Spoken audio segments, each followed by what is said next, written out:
Greetings and salutations, gentlefolk. This here's the story about a young couple from the village of Annisburg that was courting a few years after the Revolutionary War. Courting in the woods, as you know young people want to do.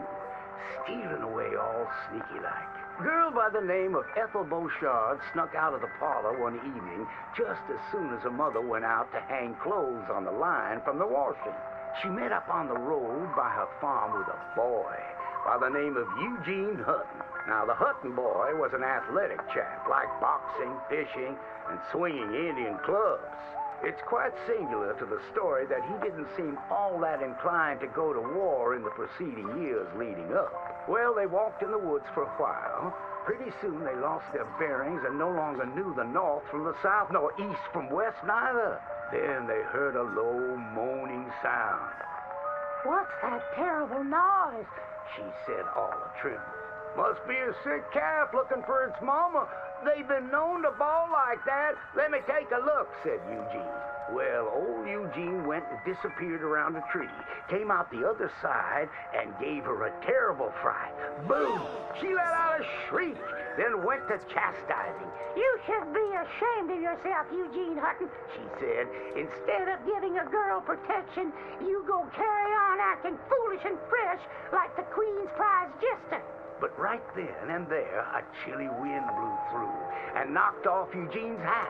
"I need to get back home. My mama has a terrible temper. She's like to stomp up and down if she finds out we're missing." She is a fair, stout woman, Eugene noted. But just then, before this couple of miscreants could head home, they heard the sound of heavy wheels, groaning, and people marching. The cacophony grew closer and closer, and through the fog they could make out the shapes of ghost horses pulling spectral cannons, and dead soldiers marching as if their graves could no longer contain them, each wearing a vile red coat. "You will pay for your moral transgressions," the dead soldier howled, and cut his head clean off.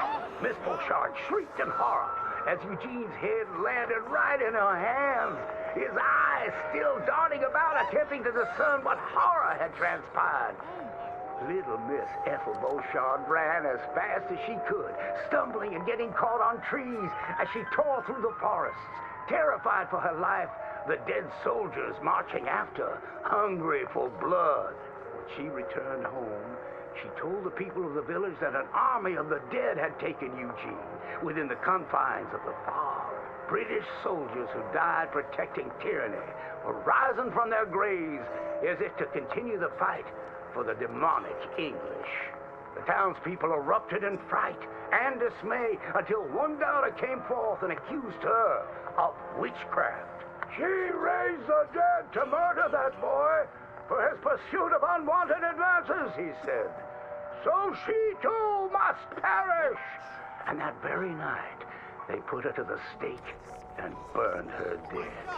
Now let that be a lesson to you young ones not to go courting in the woods, in case the English lurk there still.